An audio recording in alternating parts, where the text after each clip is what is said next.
بھائی بھائی پکارتی رہی میں، پھر بھی خنجر نہیں رکا ماں۔ بھائی بھائی پکارتی رہی میں، پھر بھی خنجر نہیں رکا ماں۔ شمر نے کی پھر ایسی گستاخی، مجھ سے دیکھا نہیں گیا ماں۔ بھائی بھائی پکارتی رہی میں، پھر بھی خنجر نہیں رکا ماں۔ تم جو زلف سوار کرتی تھی، انہی زلفوں میں ہاتھ تھا اس کا، جہاں بوسے دیے تھے نانا نے، اسی گردن سے خون ٹپکتا تھا۔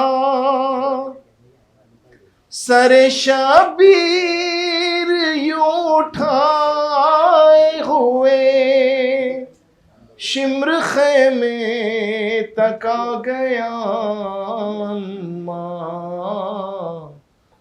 بھائی بھائی پکارتی رہی میں، پھر بھی خنجر نہیں رکا ماں۔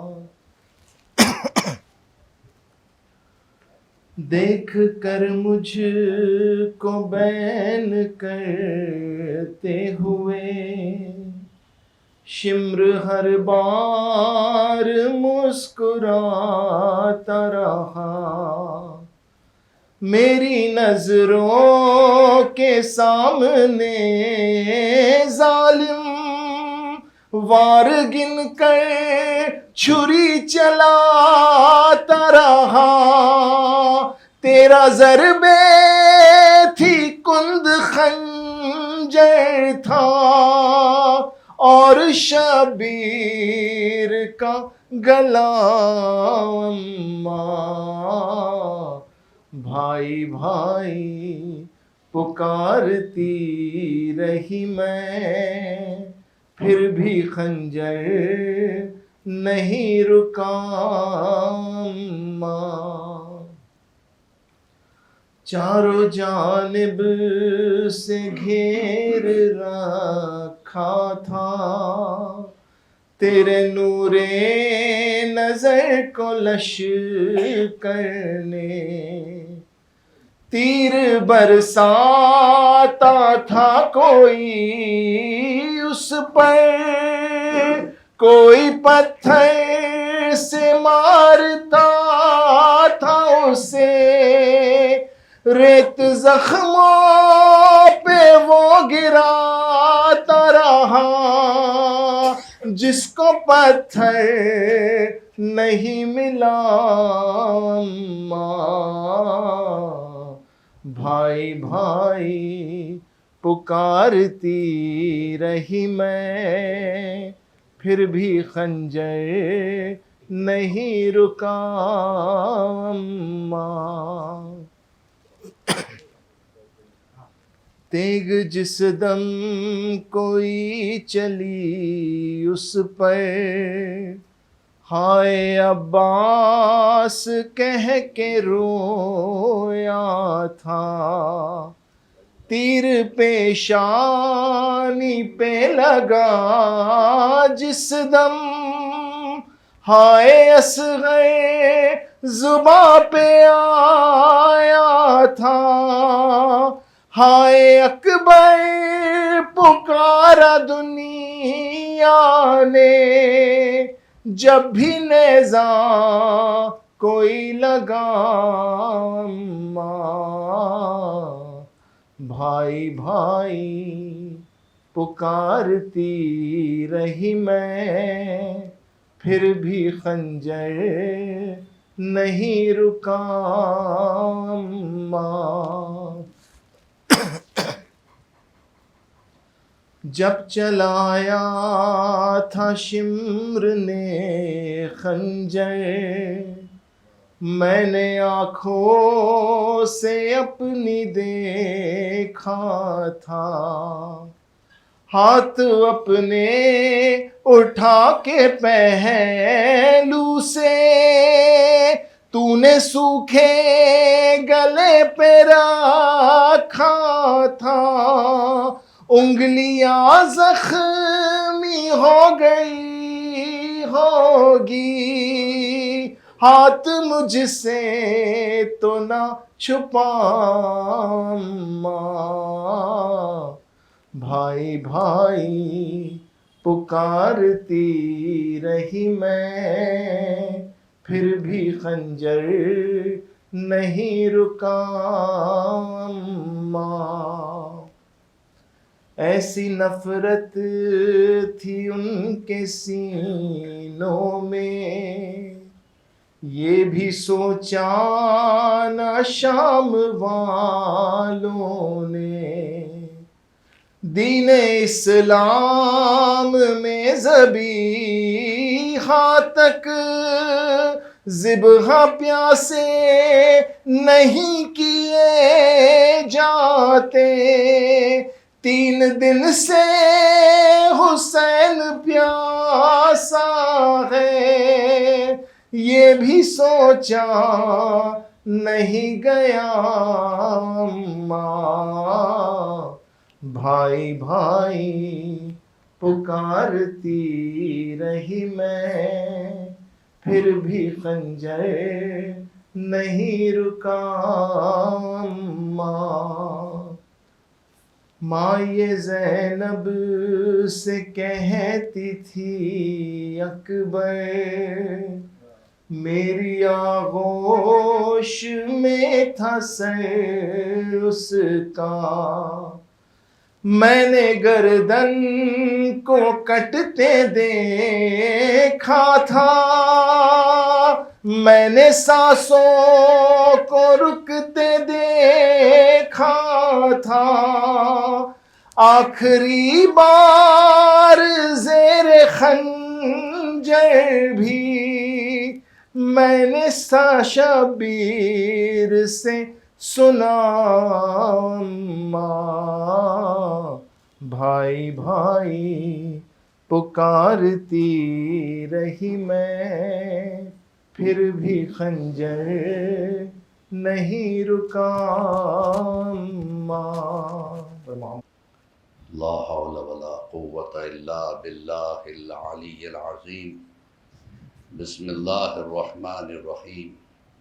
الحمد للہ رب العالمین، الصلاة والسلام علی سید العرب والعجم، جسمہ مقدس معطر مطہر منور، نور الہدی مصباح الظلم، جمیع الشمم شفیع الاقم، صاحب الجود والکرم، واللہ عاصمہ وجبرائیل قادمہ، والبراق مرکبہ، والمعراج سفرہ، وسدرۃ المنتہی مقامہ، وقاب قوسین مطلوبہ، والمطلوب تعودہ، والمقصود جودہ، سید المرسلین انیس الغربین، الملقب بطاہ والیاسین، محبوب رب المشرقین والمغربین، جد الحسن والحسین،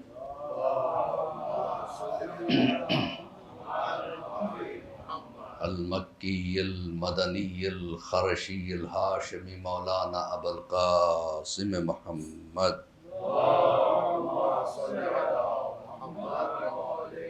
وآلہ الطیبین الطاہرین المعصومین المظلومین المنتجبین من یومنا ھذا الی قیام یوم الدین۔ اما بعد، فقد قال اللہ تبارک و تعالی فی قرآن المجید وفرقانہ الحمید۔ بسم اللہ الرحمن الرحیم۔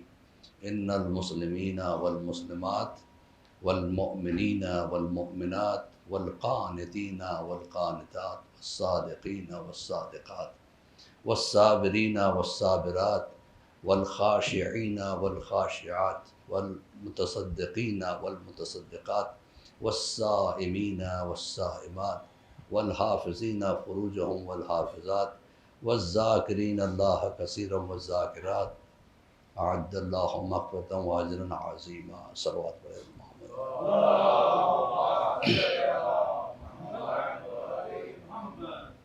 عزیزان محترم، مغفرت کی شرطوں پہ گفتگو چل رہی ہے. پروردگار عالم نے سورہ احزاب میں آیت نمبر 35 میں انسان کے اس بات کو دماغ سے نکالنا چاہا ہے کہ جنت کسی کو بھی مل سکتی ہے. ایسی بات نہیں ہے. جنت کے لیے کچھ کرائٹیریا ہے، کچھ کوالیفیکیشن ہے، اور وہ کوالیفیکیشن کیا ہے جس کی وجہ سے مغفرت ہوتی ہے انسان کی. کیونکہ انسان خطاؤں کا پتلا ہے. انسان کو بشر کہتے ہیں. بشر سے بے ہٹا دیجیے تو شر رہ جاتا ہے. اٹھتے بیٹھتے اس سے گناہ ہوتے ہیں. کبھی آنکھوں سے گناہ، کبھی کانوں سے، کبھی دماغ سے، کبھی سوچوں سے گناہ، کبھی زبان سے گناہ، ہاتھوں سے گناہ. اتنے گناہ گار ہونے کے بعد وہ کیسے ایسی جگہ جا سکتا ہے جو بالکل پاک پاکیزہ ہے؟ تو اللہ نے کہا ممکن ہے. اس کے لیے یہ کرنا پڑے گا کہ تمہارے میں یہ شرطیں ہونی چاہیے. جس میں یہ شرائط ہیں وہ بخشا جائے گا. پہلی شرط کیا ہے؟ مسلمان ہونا چاہیے. دماغ میں یہ نہیں ہونا چاہیے وہ کافر ہے لیکن سخاوت کرتا ہے، غریبوں کو کھلاتا رہتا، وہ بھی جنت میں جائے گا. نہیں، جنت صرف مشرکین کے لیے، یعنی اللہ کا شریک بنانے والے کے لیے جنت حرام ہے، چاہے کتنا بھی نیک رہا.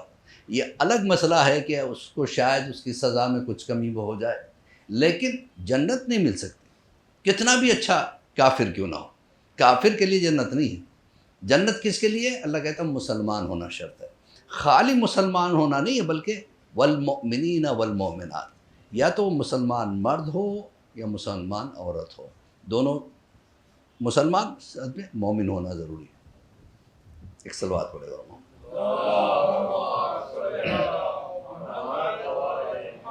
پہلی مجلس میں ہم نے گفتگو کی تھی کہ اسلام کیا ہے. دوسری مجلس میں ہم نے گفتگو کی تھی کہ ایمان کیا ہے. آج ہماری گفتگو ہوگی والقانتین والقانتات. پروردگار عالم شرط لگا رہا ہے قانتین میں سے ہونا چاہیے. قانتین کس کو کہتے ہیں؟ اللہ پہ قناعت کرنے والا ایک معنی، دوسرے معنی فرما بردار، تیسرے معنی اپنے ایمان پہ قائم رہنے والا. ہوتا ہے ہم ایمان پہ ہیں لیکن جہاں کوئی خوف ہو، کہیں لالچ آ گئی، ایمان میں کنورژن پیدا ہو جاتے. پروردگار عالم کہتا ہے کہ مسلمان کے ساتھ ایمان بھی ہو، ایمان کے ساتھ اپنے ایمان پہ قائم رہنا چاہیے. ایک لمحے کے لیے رسول پر شک نہیں کرنا چاہیے. اسے کہتے ہیں فرما بردار. جہاں پہ شک آ گیا ختم ہوگی بات. رسالت میں شک نہیں، قرآن میں شک نہیں، عقائد میں شک نہیں ہونا چاہیے. جہاں شک آتا ہے تو پھر اس کا ایمان خراب ہو جاتا ہے. یعنی آسان الفاظ میں اگر کہوں، رسول کہے اٹھو تو بیٹھنا حرام، رسول کہے آؤ تو بھاگنا حرام، رسول کہے چپ ہو جا تو بولنا حرام یا رونا حرام.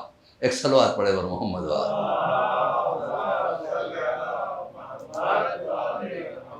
اسے کہتے ہیں اپنے ایمان پہ قائم رہنا. مکے میں ایک لوہار ہوا کرتا تھا، بالکل انسیپشن آف اسلام، بالکل ابتدائی دور تھا. قولوا لا الہ الا اللہ تفلحوا. بس لا الہ الا اللہ کہو فلاح پا جاؤ. نہ نماز پڑھنے کی ضرورت تھی، نہ روزے رکھنے کی ضرورت تھی، نہ حج آیا تھا، نہ کوئی چیز نہیں تھی. یہ قانون دھیرے دھیرے دھیرے دھیرے بڑھا گیا. پہلے ایک ہی چیز تھی، پورا کلمہ بھی نہیں تھا، لا الہ الا اللہ کہو تفلحوا، یعنی فلاح پا جاؤ، ہر چیز سے نجات ہوگی. جس نے اس زمانے میں لا الہ الا اللہ کہا، چاہے نماز نہ پڑھی، چاہے روزے نہ رکھے ہو، وہ جنتی ہے. کیوں؟ اتنا ہی حکم تھا، نہ اس سے زیادہ نہ اس سے کم. ایسے دور میں، اور دور کیسا تھا، وہ لا الہ الا اللہ کہنا بھی آسان نہیں تھا. اگر کوئی لا الہ الا اللہ کہتا تو اس پہ مظالم ہوتے، ظلم کے پہاڑ ٹوٹ پڑتے. ایک لوہار ہوا کرتا تھا. لوہار سمجھتے نا، آگ کا جو کام کرتا ہے، ہتھیار بناتا ہے، آگ جلا کے اس میں لوہا گرم کر کے اس کو مولڈ کرتا ہے. لیکن کتنا ایمان پہ قائم تھا. جب اس سے وہ مسلمان ہو گیا، اس نے لا الہ الا اللہ کہا، اس کے ساتھیوں کو پتہ چلا، دوستوں کو پتہ چلا، دوست دشمن ہو گئے. یہ مت کہنا کہ نہیں کہوں گا، مارا. اب کیا کہتا ہے؟ لا الہ الا اللہ. اتنا مارا کہ گر کے بے ہوش ہو گیا، ہوش میں لائے. اب کیا کہتا ہے؟ لا الہ الا اللہ. اسے کہتے ہیں ایمان پر قائم رہنا، اللہ پر قناعت کرنا اور رسول کا فرمان بردار رہنا. اس کو کیا کیے لوگ؟ جو آگ کی بھٹی تھی نا، اس کے اوپر الٹا لٹا دی. اب کیا کہتا ہے کہ لا الہ الا اللہ. اس کے اوپر 20 آدمی کھڑے ہو گئے. اب کیا کہتا ہے؟ لا الہ الا اللہ. تختہ ڈال کے کھڑے ہو گئے اس کے اوپر. بتا کیا کہتا ہے؟ کتنا مشکل تھا اس دور میں ایمان پر قائم رہنا. اگر ہم سوچیں وہ اچھا تھا یار، وہ دو بہت بہت اچھا تھا، نہ نماز کی ضرورت تھی، نہ روزے کی ضرورت تھی، لا الہ الا اللہ کہہ لو فلاح پا جاؤ. اتنا آسان نہیں تھا. آج نماز پڑھنا آسان ہے، روزہ رکھنا آسان ہے. اس زمانے میں لا الہ الا اللہ کہنا چیلنجنگ تھا.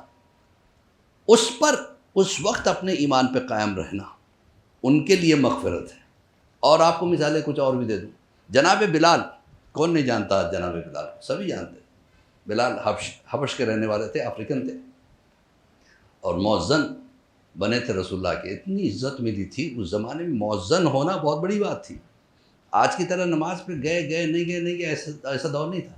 رسول اللہ کا اسٹینڈنگ انسٹرکشن تھا، اگر تم نہیں آ سکتے، چل نہیں سکتے، تو گھر سے مسجد تک ایک رسی باندھو، اس کو پکڑ کے آنا، لیکن آنا ضرور. جو مس ہو جاتا تھا اس کو پوچھا جاتا تھا، باقاعدہ پبلک میں پوچھتے تھے رسول اللہ کیوں نہیں آئے. ایک بڑا مزیدار واقعہ، ایک صلوات پڑھے بر محمد.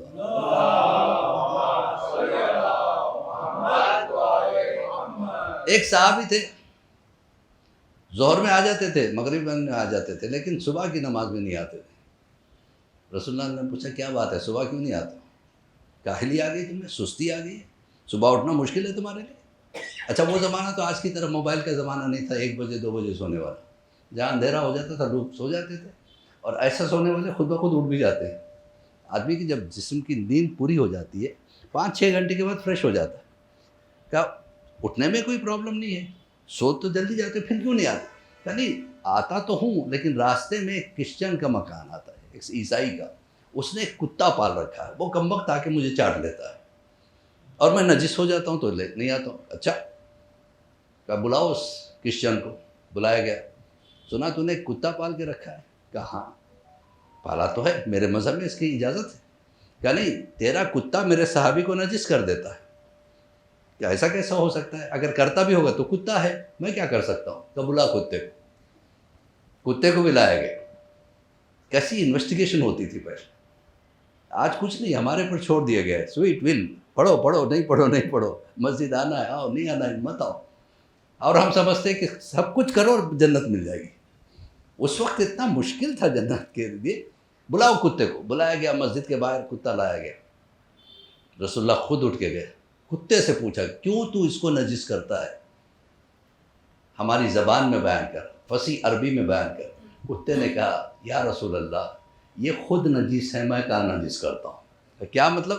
نماز پڑھتا ہے لیکن بغض علی رکھتا ہے، لہذا میں اسے روک لیتا تو پھر تو یہی ٹھیک ہے، وہاں کیوں جاتا ہے؟ ایک صلوات پڑھے بر محمد و آلہ.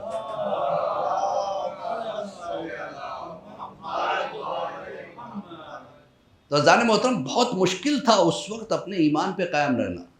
جناب بلال جس وقت مسلمان ہوئے، نوکر تھے، وہ غلام تھے، آزاد نہیں تھے. آزاد تو چلو میری مرضی، میں جو کروں، لیکن نوکر کو اجازت نہیں تھی. اس کے اپنی مرضی سے چلنا بھی اجازت نہیں تھی، بیٹھنے کی بھی اجازت نہیں تھی، کھڑے. آج کی طرح کے نوکر نہیں تھے. ٹھیک ہے صاحب میں چلا جاؤں گا، کوئی اور جگہ ڈھونڈ لے گا. ویسے پہلے ایسا نہیں تھا. نوکر کا مطلب ختم، غلام. عبد کہتے تھے، عبد یعنی مالک اس کا خدا کی طرح ہے، وہ جو چاہے سزا دے سکتا ہے، اس کو زبان کھولنے کی اجازت نہیں. تو جس وقت پتہ چلا ابو سفیان کو کہ بلال نے کلمہ پڑھ لیا، بلایا گیا. بلال ہم نے سنا تم نے کلمہ پڑھا. کہا ہاں لا الہ الا اللہ. کہ تمہاری یہ مجال، نوکر ہو کے تم ہمارے سامنے زبان کھولتے ہو. مارا گیا. اتنا مارا گیا کہ بلال کے منہ سے، ناک سے، کان سے خون بہنے لگا. ہر چوٹ پہ کہتے لا الہ الا اللہ لا الہ. اسے کہتے ہیں قناعت کرنے والا. قانع اسے کہتے ہیں، فرما بردار اسے کہتے ہیں. ایمان پہ قائم رہنا، ایمان لانا الگ چیز ہے، اس کے اوپر بنے رہنا بڑا مشکل کام. اب یہ ہوا کہ جناب بلال کا ایسے نہیں مانے گا، اس کو لے جاؤ تپتی ہوئی دھوپ میں، اس کا کرتا اتارو اور اس کو اوندھے منہ جلتی ہوئی ریت پر لٹاؤ. ہاتھوں کو باندھ کے کیلوں سے لٹایا گیا. جلتی ریت پہ چلنا مشکل ہے، یہ جائے کہ پورے بدن کے ساتھ اس طریقے سے انسان کو لٹا دیا جائے. کیا کہتے ہو؟ لا الہ الا اللہ. تمہیں جل نہیں رہا ہے؟ کیا اس جلنے میں بہت بڑا مزہ ہے، کیا ایسے میں اللہ کو یاد کرنے کا مزہ کچھ ہے. کہ اچھا اس کا دماغ اتنا چڑھا ہوا ہے. کہ اس کے ہاتھ پیچھے باندھو، پیروں کو اور ہاتھوں کو ملا کے پیچھے باندھ دیا گیا اور کمر میں رسی باندھ کے بچوں کے حوالے کیا گیا. اس کو گھسیٹتے پھرو، پورے مکہ میں گھسیٹتے. کیا کہتا ہے؟ لا الہ الا اللہ. کہا جو یہ کنکریلے پہاڑ ہوتے ہیں نا، پتھریلے پہاڑ، اس پہ سے لڑکایا گیا. زمین پہ آتے آتے دیکھیے ایمان کو قائم اسے کہتے رکھنا. ہم چھوٹی چھوٹی بات پہ جھوٹ بول دیتے ہیں، چھوٹی چھوٹی بات پہ یعنی بہانہ تلاش کر لیتے ہیں، اسے ایمان پہ قائم رہنا نہیں کہتے. بلال پہاڑ سے لڑکتے ہوئے جا رہے تھے، چہرے پہ مسکراہٹ تھی. لا الہ الا اللہ لا الہ. جب رسول اللہ کو پتہ چلا کہ یا علی جاؤ بلال کو خرید کے لے آؤ. قیمت بڑھا دی گئی. جس زمانے میں یعنی سمجھو 5 درہم کا غلام بکتا تھا، 500 درہم مولا نے پے کیے، لا کے رسول اللہ کے سامنے پیش کیے. جیسے رسول اللہ کو دیکھا بلال نے، سارے غم بھول گئے، سارے دکھ بھول گئے، جا کے قدموں پہ گر گئے کہ آپ کی زیارت کر لی، میرے سارے درد دور ہو گئے. اسے کہتے ہیں محبت، اسے کہتے ہیں قناعت. آسان نہیں ہے جناب عالی، جنت میں اتنا آسان مقام نہیں ہے. ہاں بے شک ہم سے غلطیاں ہوتی ہیں اور ہم پورے کے پورے قانے بھی نہیں ہیں، قناعت پہ اتر نہیں سکتے، لیکن بخشوانے کے لیے اس وقت ہمارے اہل بیت ہے، اس وقت ہمارے اہل بیت ہے. ایسا نہیں کہ مولا بخشوائیں گے نہیں، ایسا بھی مت سوچیے گا. تو بہرحال تو جناب بلال کو خریدنے کے بعد رسول اللہ نے کہا جا میں نے آزاد کیا، جہاں چاہتا چلا جائے. کہا کہ اب میں کہیں نہیں جاؤں گا، آپ ہی کا غلام بن کے رکھوں گا. صبح شام در اہل بیت کی غلامی کرتے تھے. نتیجہ یہ ہوا کہ انہیں جو پوسٹ ملی نا، وہ ہے بلال مؤذن بن گئے، کہنے اذان کی ڈیوٹی دے دو. عربوں کو بہت خراب لگا. ہمارے ہوتے ہوئے اس کی تو سین اور شین سے، سین کی جگہ شین بولتے تھے، شین کی جگہ سین بولتے تھے. یہ کیسا مؤذن بن سکتا ہے؟ جبرائیل آئے بلال کے لیے، آ کے رسول اللہ سے کہا، اللہ کہتا ہے بلال سے کہہ دو تو ڈرنا نہیں، تیری سین اللہ کی نگاہ میں شین ہے اور تیری شین اللہ کی نگاہ میں سین ہے. وہ دلوں کو دیکھتا ہے، زبان کو نہیں دیکھتا. ایک صلوات پڑھے بر محمد و آل.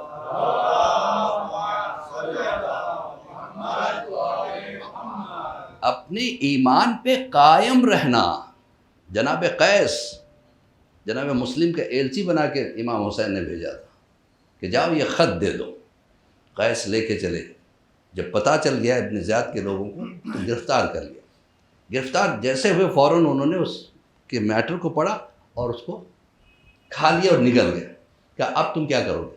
کہا تو نے پڑھ لیا نا؟ کہاں؟ کہ کیا لکھا تھا حسین نے؟ کہ یہ میں نہیں کہہ سکتا. کیوں؟ کہ یہ امانت میں خیانت ہوگی. اسے کہتے قناعت. امانت میں خیانت میں نہیں کر سکتا.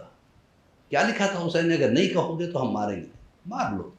اتنے کوڑے مارے کہ جسم پھٹ گیا اور خون بہنے لگا. کیا اب بھی نہیں کہو گے؟ نہیں. نمک لگایا گیا. اب کیا کہتے ہو؟ کہا اب بھی نہیں کہوں. الٹا لٹکایا گیا. اب کیا کہتے ہو؟ اب بھی نہیں کہوں گا. کڑھائی میں تیل اوٹایا گیا اور اس میں ڈبو کے نکالا گیا. آنکھیں پگھل کے باہر آ گئی. اس وقت قیس کے چہرے پہ مسکراہٹ تھی اور کہتے تھے مولا حسین گواہ رہنا میں نے آپ کی امانت میں خیانت نہیں کی. اسے کہتے ہیں قناعت. قناعت کرنے والے مرد، قناعت کرنے والی عورتیں. ایک مولانا تھے اور ان کی طبیعت خراب ہو گئی. تھوڑا سا جگانا بھی ضروری ہوتا ہے، مسلسل انجیکشن نہیں لگا سکتے، بیچ میں اسپرٹ لگانے کی ضرورت پڑتی ہے. ایک صلوات پڑھے بر محمد و آل.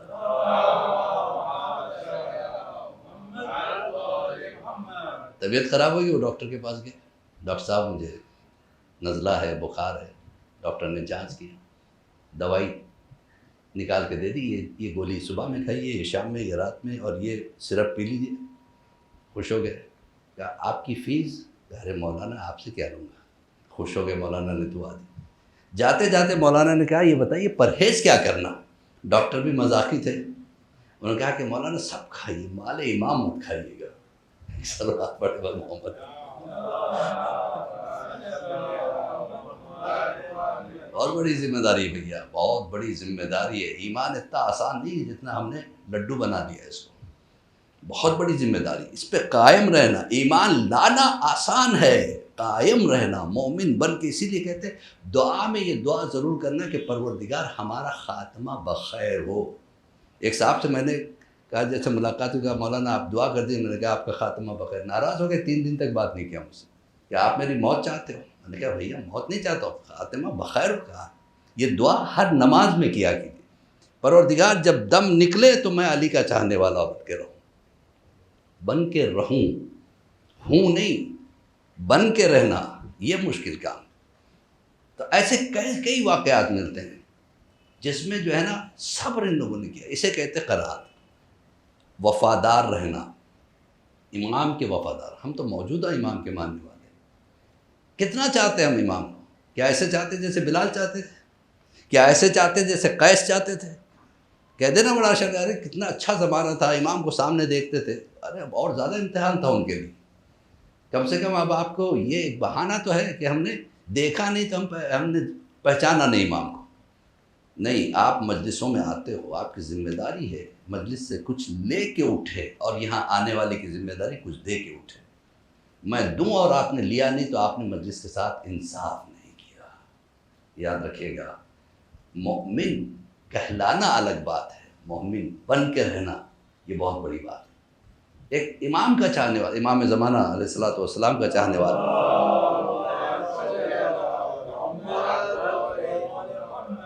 اٹھتے بیٹھتے مولا آ جائیے، مولا آ جائیے. اور سب سے پوچھتا پھرتا کیا کوئی عمل بتاؤ. تو کسی نے بتایا 40 شب جمعہ یہ عمل کرو، امام سے ملاقات ہوگی. 40 شب جمعہ عمل کیا، امام آئے. کہ مولا میں کتنا خوش نصیب ہوں کہ میں آپ آئے اور میں آپ سے ملاقات کر رہا ہوں. کہا تم نے محنت ہی اتنی کی. 40 شب جمعہ کوئی معمولی بات نہیں ہے. گرمی، سردی، بارش، کچھ بھی ہو جانا ہے عمل کرنے کی. کامیاب بھی ہوا، امام سے ملاقات ہوئی. کیا امام آسان طریقہ کیا ہے آپ سے ملنے کا؟ یہ تو بڑے مشکل سے میں نے 40 شب جمعہ میں نے گزارے اور اللہ کا شکر ہے میں کامیاب. آسان طریقہ کیا ہے؟ جاننا چاہتے ہو آسان طریقہ؟ کہاں؟ ایسا طریقہ بتاؤں گا کہ میں خود تم سے ملنے آؤں، تمہیں مجھے تلاش کرنے کی ضرورت نہیں. کہاں مولا بتا دو. کہ چلو میرے ساتھ. بازار میں گئے، ایک گولڈ سمتھ جس کو کہہ لیجیے سونے کا کام کرنے والا، اس کی دکان پہ پہنچے، یا جوہری کہہ لیجیے. جیسے امام کو دیکھا، کہا نہیں کہاں رہ گئے تھے بھائی، 3 دن سے انتظار کر رہا ہوں. روز آتے تھے؟ یہ حیران، روز آتے تھے؟ کیا مطلب یہ روز امام سے ملاقات کر. امام نے اشارہ کیا، مت کہنا کہ میں امام زمانہ ہوں. ٹھیک ہے مولا نہیں کہوں گا. چلو بیٹھو اس کے پاس. بیٹھ گئے. کرنی ذرا مصروف تھا اس لیے نہیں آ سکا تھا. ارے میں پریشان تھا، مجھے پتہ نہیں تم کہاں رہتے، ورنہ میں خود تم سے ملنے آ جاتا. بہت یاد کیا میں نے. امام خاموش رہے. اتنے میں ایک بیوہ عورت وہاں آئی، اس کے ہاتھ میں کان کی بوندیں تھیں. کہا کہ اس کی کیا قیمت ملے گی؟ انہوں نے دیکھا، جانچا، کہ 7 درہم دوں گا. کہ 7 درہم دیں گے؟ پورے مارکیٹ میں جتنے جوہری ہے سب کے پاس گئی، سب 2 درہم دے رہے تھے، اور مجھے 3 کی ضرورت تھی. میں بیوہ ہوں، میرے شوہر مر گئے، بچے بھوکے ہیں، ان کے لیے میں کچھ غذا لینے کے لیے اپنی بوندیں جو آخری میرے پاس چیزیں یہ بیچنا چاہتی تھی. 3 درہم مجھے مل جاتے تو میرا مسئلہ حل ہو جاتا، اتنا ریشن آ جاتا کہ 1 مہینہ گزر جائے. لیکن آپ 7 کیوں دیں گے؟ کہا اس لیے دوں گا کہ اس کی قیمت ہی 7 ہے. پھر وہ جو سب 2 درہم ہے، کہ وہ جھوٹ بول رہے تھے. اس کی قیمت 7 درہم کی، کہ جو کوالٹی ہے اور جو ویٹ ہے اس کا 7 درہم ہونا چاہیے. میں تجھ سے 7 میں لوں گا، 8 میں بیچوں گا، وہ 1 درہم میرا فائدہ رہے گا. امام نے کہا چلو اٹھو. اٹھائے، ذرا آگے بڑھے. ایسے بن جانا میں خود ملنے آ جاؤں گا. ایزی نہیں ہے بھائی. پیسے کی جگہ اچھوں کو لڑکھڑاتے ہوئے دیکھا. پیسے کی جگہ امام کو بھی بھول جاتا ہے، سب کو بھول جاتا ہے انسان. جبکہ پیسہ اس دنیا کا ہے، یہاں سے باہر نکلے ختم، اس کا کوئی ویلیو نہیں. پیسے کو ایمان پہ ترجیح دے دینا. اسی لیے کہتے ہیں کہ ہم کیا کہتے ہیں، مولا ہم اپنی جان مال اولاد سب آپ پہ قربان کرتے ہیں. زیارتوں میں ہم پڑھتے ہیں لیکن کیا قربانی دیتے ہیں؟ ایک تھوڑا سا قیمت میں فرق آ گیا، ہماری جو ہے نا ایمان ہمارا لڑکھڑا جاتا ہے. ایمان پہ قائم رہنا. جناب فضہ، میمونہ نام تھا، فضہ نہیں تھا نام. فضہ یعنی چاندی، نکھری ہوئی چاندی، پیور چاندی. یہ نام سیدہ نے فضہ کو دیا تھا اور کہا تھا یہ تمہارا نام ہے، آج سے میمونہ نہیں کہلاؤ گی. اکلوتی شہزادی تھی حبش کے بادشاہ کے، زنزیبار کے. مولا نے مجھے موقع دیا، میں زنزیبار بھی جا چکا ہوں مجلسیں پڑھنے کے لیے. تو میں نے کہا کہ جناب فضہ کا محل کہاں ہے؟ تو مجھے دکھانے کے لیے 2-3 نوجوان لے کے چلے. کھنڈر کی طرح ہو گیا، ٹوٹا پھوٹا. میں نے کہا یہاں بیٹھو، یہاں مجلس پڑھیں گے. تو مجھے ان کے محل میں جا کے مجلس پڑھنے کا موقع ملا تھا بیٹا. تو وہاں زنزیبار کی اکلوتی شہزادی تھی، تخت کا کوئی وارث نہیں تھا سوائے میمونہ کے. بڑی لاڑ و پیار سے پلی ہوئی تھی، اور اس وقت کی اتنی پڑھی لکھی تھی جناب فضہ. وہ سائنٹسٹ تھی، سونا بنانا جانتی تھی، کیمیکلز کا علم رکھتی تھی، اور ہر ہتھیار چلانا جانتی تھی جناب فضہ. معمولی بات نہ لیجیے، اتنے ایزی میں نہیں لیجیے گا. فضہ اس عظیم المرتبت بی بی کا نام ہے جس نے سیدہ کی ایسی کنیزی کی کہ 40 سال تک سوائے قرآن کے کسی زبان میں بات نہیں کی. اتنا وہ جو بھی کوشچن پوچھو قرآن کی آیت سے جواب دیتی تھی. کتنا کمانڈ رہا ہوگا جناب فضہ. تو جناب فضہ نے خواب میں دیکھا کہ ایک بی بی آئی ہے کہ فضہ تمہاری جگہ یہاں نہیں ہے، ہمارے پاس ہے، چلی آؤ. حیران ہوئی، کون ہو سکتی ہے بیوی؟ پھر دوسرے دن وہی خواب، تیسرے دن وہی خواب. کہا کہ اس کا مطلب کوئی مجھے بلا رہا ہے. کہ پروردگار اگر مجھے کوئی بلا رہا ہے تو راستہ دکھا، میں جاؤں کیسے؟ اس دن پھر بی بی خواب میں آتی کہ کل آدھی رات میں تم مردانہ لباس پہن کے محل کے باہر نکلنا. تمہیں ایک گھوڑا سوار نظر آئے گا جو ساتھ میں خالی گھوڑے کو لائے گا، اس کے اوپر سوار ہو جانا، تمہیں لے کے آ جائے گا. زنزیبار آئی لینڈ ہے، میں فزیکلی جا چکا ہوں، مجھے پتا ہے. کوئی اور راستہ نہیں ہے، یا تو آدمی فلائٹ سے جائے یا آدمی شپ سے جائے. گھوڑے سے کیسے جائے؟ جناب فضہ کہتی ہے کہ میں اٹھی، میں نے سوچا شاید اسی زنزیبار میں ہی کہیں بلایا جا رہا ہے. میں سوار ہوئی. سوار ہونے کے بعد ہم لوگ چلے، چند قدم گھوڑا چلا تھا کہ ہم مدینے کے باہر تھے. اسے کہتے ہیں طیولرز. طیولرز ایسے ایسے علماء گزرے ہیں. بھائی آپ اصحاب کی بات نہ سوچیے، اصحاب کے پاس تو علم تھا، مولا نے دیا تھا. علماء ایسے گزرے کہ صبح کی نماز قم میں پڑھتے، تو ظہر کی نماز نجف میں پڑھتے، عصر کی نماز جو ہے نا کربلا میں پڑھتے، مغرب کی نماز سامرہ میں پڑھتے. ایسے علماء گزرے، لیکن وہ اس اسٹینڈرڈ کا ایمان چاہیے، اتنا محکم ایمان. ہم سب کے سامنے کچھ اور ہوتے ہیں، تنہائی میں کچھ اور ہوتے ہیں. سب کے سامنے موبائل کبھی دینے کے لیے ڈرتا ہے آدمی. فیس ریکگنیشن رکھے گا یا پھر انگلی کے نشان سے یا پاسورڈ کوئی جاننے نہ پائے. کیوں؟ غلط کرتا ہے، لوگوں کو پتہ نہ چل جائے. اگر فیر ہوتا تو کھلا موبائل رکھتا، یا نہیں موبائل میرا کوئی نہ دے. اسی سے پتہ چلتا ہے کہ ہمارا ایمان کیا ہے.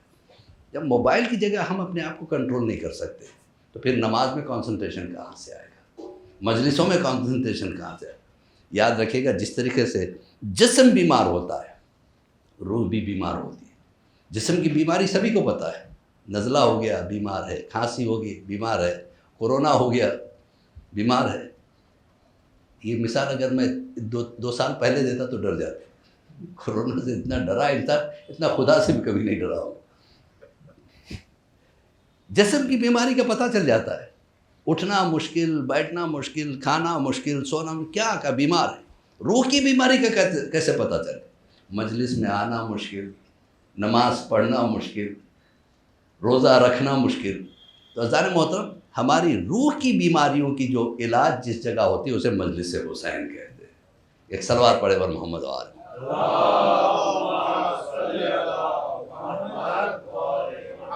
فضہ کہتی ہے کہ جیسے میں مدینے کے باہر پہنچی،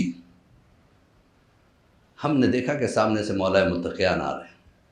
فضہ میں تمہیں لینے آیا ہوں. دیکھیے، جس کے لینے کے لیے علی جائے اسے فضہ کہتے ہیں. رسول اللہ نے کہا جاؤ علی. سیدہ کی خاص سہیلی آ رہی ہے، کنیز نہیں کہا، سہیلی آ رہی ہے. اور سیدہ نے اس چیز کو رکھا، سہیلی کی طرح رکھا، کنیز کی طرح کبھی نہیں دیکھا جناب فضا۔ ایک دن جناب فضا کام کرتی تو ایک دن سیدہ کام کرتی، ایک دن جس دن سیدہ کام کرتی تو فضا گھبرا جاتی، شہزادی میں کرتی نہیں، تم آج آرام کرو، بچوں کو سنبھال، میں کام کرتی ہوں۔ سوچیے آپ، لوگ تو لیبر لا کے اوپر بحث کرتے ہیں کہ ویکلی جو ہے نا ویکینڈ ہونا چاہیے، ایک دن کی چھٹی ہونا چاہیے۔ ایسا کون مالک ہے جو ایک دن خود کرے ایک دن دوسرے کو کرے؟ اسے کہتے ہیں اہل بیت۔ ایسی مثالیں ملنا مشکل ہے، ناممکن ہے کہ کوئی اہل بیت کی طرح بن جائے۔ ارے ان کے غلاموں کی طرح بن جائے تو بیڑا پار ہو جائے گا، میثم کی طرح بن جائے، حبیب ابن مظاہر کی طرح بن جائے، جون کی طرح بن جائے تو بہرحال ظالم ہوتا۔ جناب فضا محل چھوڑ کے آ گئی، کمفرٹس چھوڑ کے آ گئی، اور یہاں آئی تو دیکھا کہ فاقے ہیں، بھوک ہے، بچے 2 دن سے بھوکے ہیں۔ ابھی فضا نے پہچانا نہیں تھا علی کو، پہچانا نہیں تھا جناب فاطمہ کو۔ دوسرا یا تیسرا دن جب بھوکے بچوں کو دیکھا، اندر جا کے چیک کیا، ریشن نہیں ہے، ایک لسٹ بنائی، یا علی یہ کیمیکلز لے کے آ جائیے، میں کچھ بنانا چاہتی ہوں۔ مولا نے دیکھا، ٹھیک ہے، لا کے دے دی، اور وہ کیمیکلز ملا کے سونے کا ایک ٹکڑا بنایا کہ اس کو جا کے بیچ دیجئے اور اس سے ریشن لے آئیے۔ مولا نے اس کو غور سے دیکھا، کہا تم نے بہت اچھا بنایا ہے، لیکن فلاں کیمیکل اور ذرا پڑتا تو یہ اور نکھر جاتا۔ حیران ہو کہ آپ کو پتہ ہے سونا بنانا؟ کہا ہاں، کیوں نہیں، کیوں؟ ہم بناتے نہیں ہیں، ہم اشارہ کرتے ہیں، ہم اشارہ کرتے ہیں سونا بن جاتا ہے۔ کہا پھر کیا؟ کہ ہمارے باوجود طاقت کے کنٹرول رکھنا اپنے اوپر، اسے ایمان کہتے ہیں۔ کہ میں سمجھی نہیں۔ کہ دیکھ، مولا نے ٹھوکر ماری، زمین پھٹی، دیکھا سونے کی نہر بہہ رہی ہے۔ کہ مولا اتنا سونا؟ کہ سب کچھ علی کے پاس ہے، یہ نہ سوچنا کہ علی مجبور ہے، بھوکا ہے۔ ہماری قدرت میں ایسا ہے کہ ہم اگر چاہیں تو ہر روز جنت سے کھانا ہمارے لیے ہے، لیکن ہمیں دنیا کی دولت کی ضرورت نہیں ہے۔ اس ٹکڑے کو بھی اس میں پھینک دو، ابھی تم نہیں ہو، دھیرے دھیرے پتہ چلے گا کہ ہم کون ہیں۔ جناب فضا قدموں پہ گر گئی، مولا مجھے معاف کر دو۔ اب اس کے بعد ایسے ڈھل گئی جناب فضا خدمت ائمہ میں، امام حسن کی خدمت، امام حسین کی، مولا علی کی، جناب سیدہ کی، کہ عالمہ بن گئی، عالمہ بن گئی تھی جناب فضا۔ اور یہ حالت ہو گئی تھی، ایک بار جھاڑو دے رہی تھی، جب حبشیوں کو پتہ چلا کہ ہماری شہزادی مدینے میں، چلے آئے، دیکھا کہ اس وقت جناب فضا جھاڑو دے رہے تو رونے لگے۔ آپ کے ہاتھ میں جھاڑو؟ آپ تو سونے اور چاندی میں کھیلنا چاہیے آپ کو، آپ کی یہ سٹیٹس کیا ہے؟ چلیے شہزادی، کون ہو تم؟ کہا کہ ہم حبش سے آئے، آپ کو لینے کے لیے آئے۔ کس لیے؟ کہ آپ کو تخت پہ بٹھائیں گے، آپ راج کیجیے۔ جوتی اتاری، کہ ایسے لے جا کے تخت پہ بٹھاؤ اور تم حکومت کرو۔ کہا میں سمجھا۔ کہا کہ دنیا کی حکومت کو میں اپنی چپل کے برابر نہیں سمجھتی۔ دیکھیے جب انسان کا ایمان بڑھ جاتا ہے تو پھر ہر چیز بیکار نظر آتی ہے، بس ایک ہی مقصد رہ جاتا ہے، کیسے میری شہزادی سیدہ خوش ہو، کیسے میرا امام خوش ہو۔ نتیجے میں وہ چلے گئے واپس، کہ آپ کا حکم ہے تو چلے جاتے، چلے گئے واپس۔ ادھر سے ابی بن کعب آ رہے تھے، تراویح کی نماز کا سب سے پہلا پیش نماز، ابی بن کعب۔ فضا میں تمہیں جنت کی بشارت دیتا ہوں۔ کہ خاموش۔ کہ کیوں؟ میں نے کیا غلط کہا؟ کہ تم مجھے بددعا کیوں دے رہا ہے؟ کہ بددعا؟ میں تو جنت کی بشارت، ہر مسلمان کی خواہش ہوتی ہے کہ جنت میں جائے۔ فضا نے کہا وہ جب کوئی مکان کا مالک مکان میں نہیں رہتا تو وہ ویرانہ ہوتا ہے، میں جنت میں لے کے کیا کروں؟ جنت ویران ہے۔ کہ کیا مطلب؟ کہ جنت کے شہزادے یہاں موجود ہے، جنت کی شہزادی یہاں موجود ہے، مولا کائنات یہاں موجود ہے، رسول اللہ یہاں موجود ہے، تو مجھے دعا دینا ہے تو دعا دے کہ فضا تمہاری زندگی طویل ہو تاکہ زیادہ سے زیادہ تم خدمت اہل بیت کر سکو۔ ایک سلوات پڑھے اور محمد وآلہ۔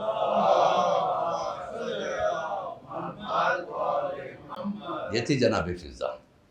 ایک مرتبہ شمعون یہودی نے فضا کو آفر کیا، کیا آپ سیلری دیتے ہیں علی تم کو؟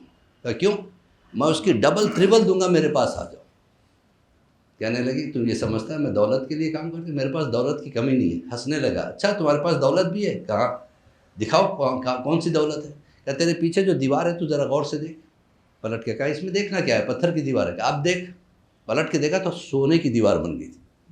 حیران ہو گئے، ارے یہ سونے کی دیوار کیسے بن گئی؟ کہ میری مرضی، اللہ اکبر، اہل بیت کے نوکر وہ ہوتے ہیں جن کی مرضی سے چیزیں بدل جاتی ہے. حکم بھی نہیں دیا تھا جناب فضا نے. علی دوڑتے ہوئے آئے, فضا اپنے علم کو چھپاؤ, تمہیں مل گیا ہے علم لیکن ظاہر مت کرنا. ہمیں تھوڑا سا مل جاتا ہے تو ہم غرور کرتے ہیں.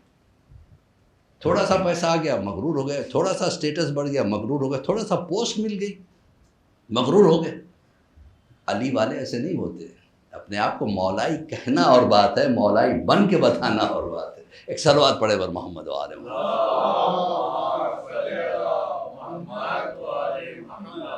یہ تھی جناب فضا, اتنی باعظمت تھی جناب فضا. ورنہ آپ دیکھیے کون مشہور ہوتا ہے؟ یا تو بہت بڑا کام کسی نے کر دیا تو مشہور ہوتا ہے, یا بہت بڑی جنگ اگر جیت گئی تو وہ مشہور ہوتا ہے, یا پھر بہت بڑا خیرات کر دیا, دان دے دیا, وہ تو مشہور ہوتا ہے. فضا نے کیا کیا؟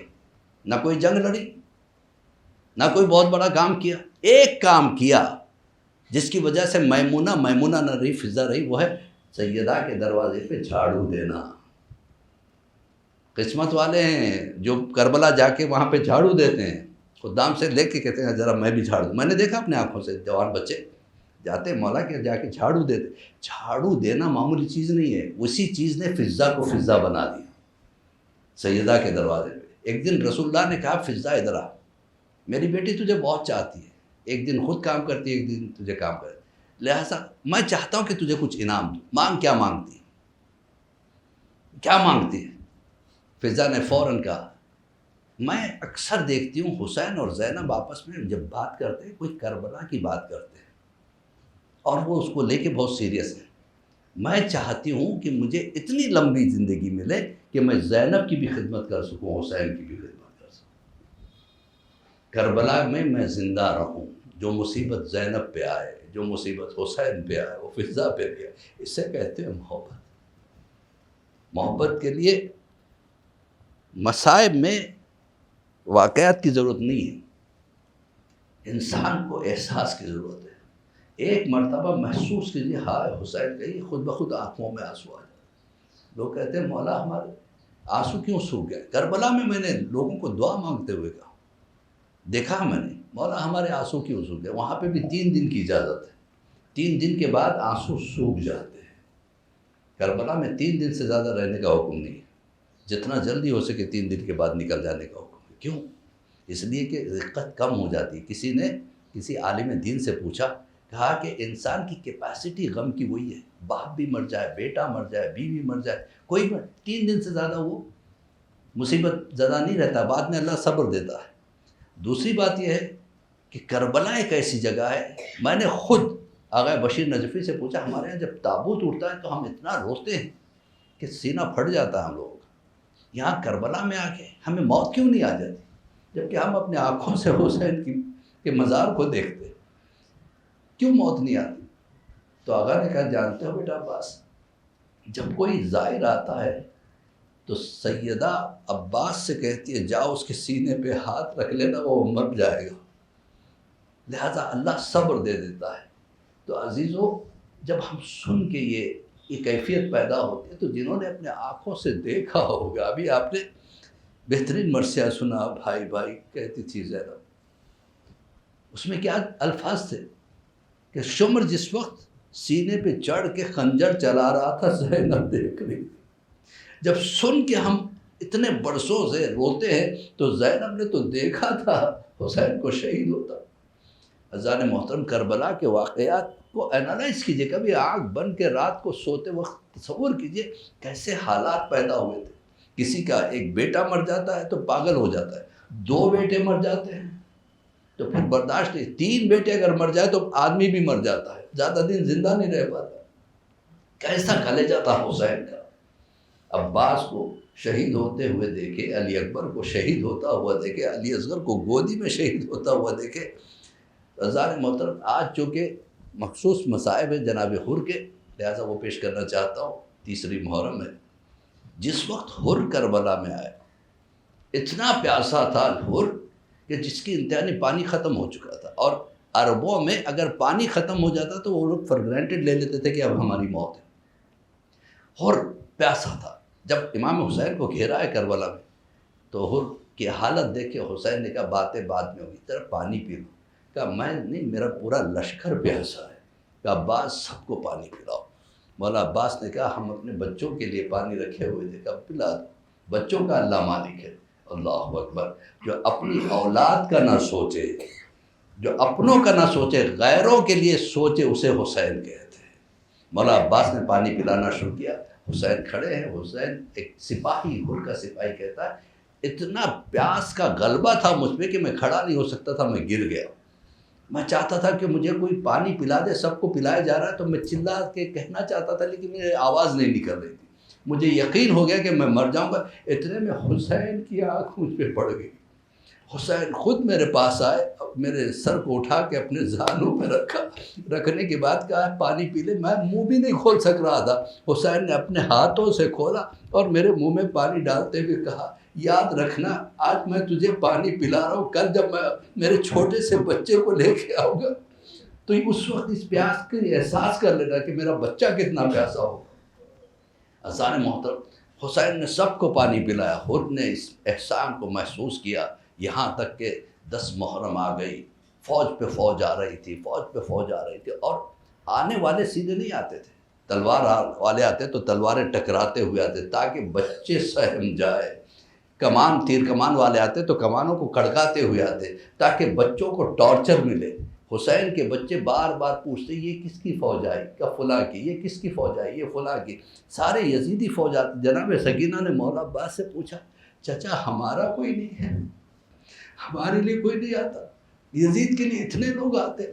چچا عباس نے سینے سے لگایا اللہ ہمارے ساتھ ہے بیٹا، صبر کرنا. جناب سکینہ مایوسی کے ساتھ بابا کے پاس جاتی ہے. بابا اب تو ہماری پیاس بہت دور کی بات ہے، اصغر بھی پیاسا ہو.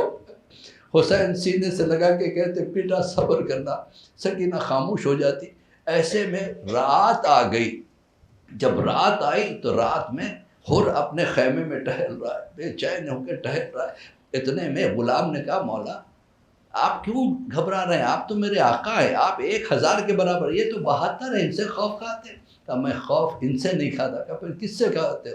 کہا بس اللہ سے ڈرتا ہوں. اب غلام بھائی کے پاس گیا کہ آپ کے بھائی کو کیا ہو گیا؟ بہت بے چین ہے، بہت پریشان ہے. تو ایک مرتبہ بھائی نے آ کے حر کو سنبھالا کہ کیا بات ہے؟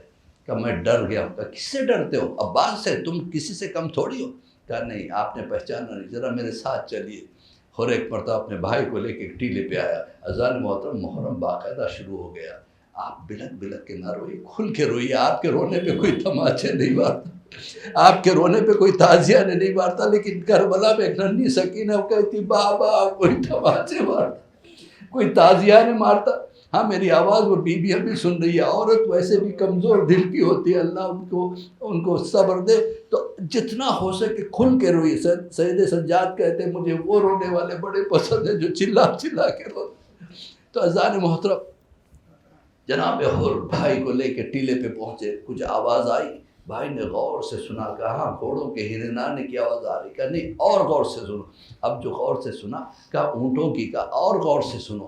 کہا نہر فرات میں چلنے کی آواز آ رہی ہے، پانی کے چلنے کی. کہا اور غور سے سنو. اب جو غور سے سنا بھائی کہتا ہے اور یہ بچوں کی آوازیں ہیں. کیا کہہ رہے؟ کہ اللہ تعالی بابا پیاس، بابا پیاس. کہا جانتے ہو یہ کون بچے؟ کہ نہیں میں نہیں جانتا. کہ یہ حسین کے مظلوم بچے جن کا پانی ہم نے پی لیا. آج وہ بچے پیاسے. مجھے سیدہ سے ڈر لگنے لگا ہے، مجھے حسین کے پاس جانا ہے. بھائی نے کہا میں بھی چلوں گا. غلام نے کہا میں بھی چلوں گا. بیٹے نے کہا بابا میں بھی چلوں گا. کہ یہ چھوٹا سا قافلہ رات کی تاریکی میں چلا. ادھر عباس پہرا دے رہے تھے، علی کا شیر پہرا دے رہا تھا. عباس نے محسوس کیا کہ کوئی آ رہا ہے، اپنی تلوار باہر نکالی اور بڑھنا چاہتے. حسین نے کہا عباس تلوار کو نیام میں رکھو، حر آ رہا ہے. عباس نے نیام میں رکھا. چلو عباس میں بھی تمہارے ساتھ چل رہا ہوں. ادھر سے حسین چلے، علی اکبر چلے، عباس چلے. عباس آگے آگے تھے. ادھر حر نے اپنے بیٹے سے کہا بیٹا مجھے حسین سے شرم آتی، لہٰذا میرے چہرے پہ کپڑا باندھ دو، میں منہ دکھانے کے لائق نہیں ہوں. میرے ہاتھوں کو گردن کے پیچھے باندھو، ایسے جیسے قیدی کو لے جاتے. باندھ دیا گیا. اب کہا مجھے کچھ نظر نہیں آتا، بیٹا ذرا سہارا دیتے رہنا. بیٹا باپ کو سہارا دے کے چل رہا ہے. اللہ اکبر. بیٹے نے کہا، باپ نے پوچھا کیا ہے؟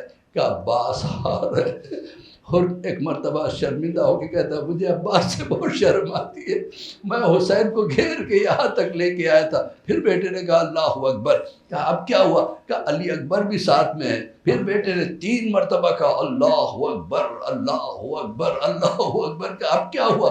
کہا حسین بغیر امامے کے آ رہے ہیں۔ اب اور کہتا ہے کہ جلدی مجھے زمین پہ بٹھا دو، اور زمین پہ رینگتا ہوا آگے بڑھنے لگا۔ حسین نے حر کو رینگتا ہوا دیکھا، دوڑتے ہوئے آئے، حسین نے حر کو اٹھایا، سینے سے لگایا، اور ایسا نہیں کرتے کہ میں آپ سے شرمندہ ہوا آقا، کہ کوئی بات نہیں واپس آ گیا ہے نا، یہی کافی ہے۔ جانتا ہے میری بچی روز پوچھتی تھی بابا ہمارا کوئی چاہنے والا نہیں،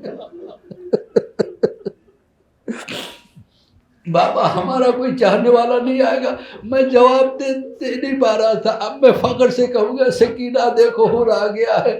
اب ادھر زینب کو پتہ چلا کہ کوئی آ گیا ہے، زینب نے فضہ کو بلایا، کون آیا ہے؟ کہا حر۔ کیوں آیا ہے؟ کہا اب دوست بن کے آئے کہ بلاؤ حر کو۔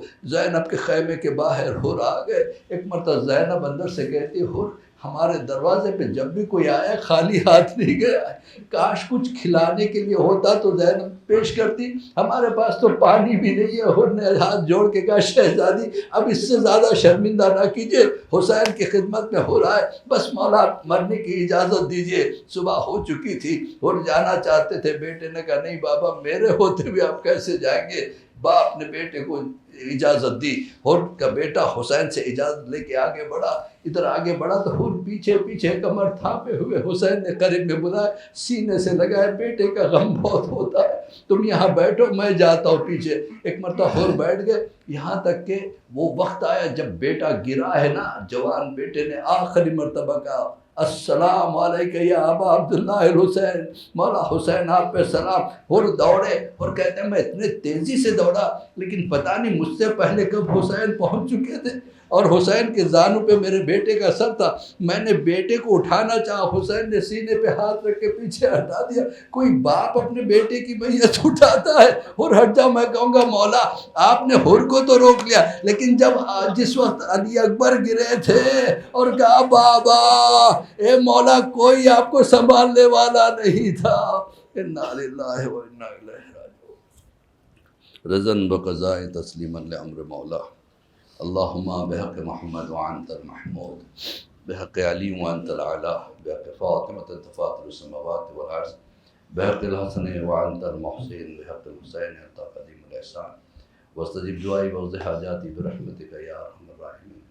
اس وقت آپ کی آنکھیں غم حسین میں گیلی بھیگی ہوئی ہیں، یہ بہترین موقع ہے دعا کے لیے۔ ہر کوئی آج کی دنیا میں پریشان ہے، کوئی صحت کو لے کے پریشان ہے، کوئی نوکریوں کو لے کے، کوئی بزنس کو لے کے، کوئی بیماریوں کو لے کے، کوئی اولاد کو لے کے، جو بھی اپنی تمنا ہے اپنے دل میں لے، اور ہاتھوں کو بلند کر کے بآواز بلند ساتھ میں کہیں بسم اللہ الرحمن الرحیم اما یجیبون، بآواز بلند یفسو اما یجیبون مستر اذا دعاہو ویکشف السوء اما یجیبون اما یجیبون مستر اذا دعاہو ویکشف السوء اما یجیبون مستر اذا۔ اللہم اشف کل مریض، اللہم اشف کل مریض، اللہم اشف کل مریض۔ پروردگار اس خلیل عزاداری کو قبولیت کا درجہ عطا فرما، بحق زہرا و حبیہ والا بنوہا، ہمارے گناہ کبیرہ و صغیرہ کو معاف فرما دے، امام کے ظہور میں تعجیل عطا فرما۔ آپ سب سے گزارش ہے کہ 1 مرتبہ سورہ الحمد اور 3 مرتبہ سورہ اخلاص کی تلاوت فرما کر اس کا ثواب اور مجلس کا ثواب سارا بھائی اور جان محمد کے ارواح کو بخش دیں۔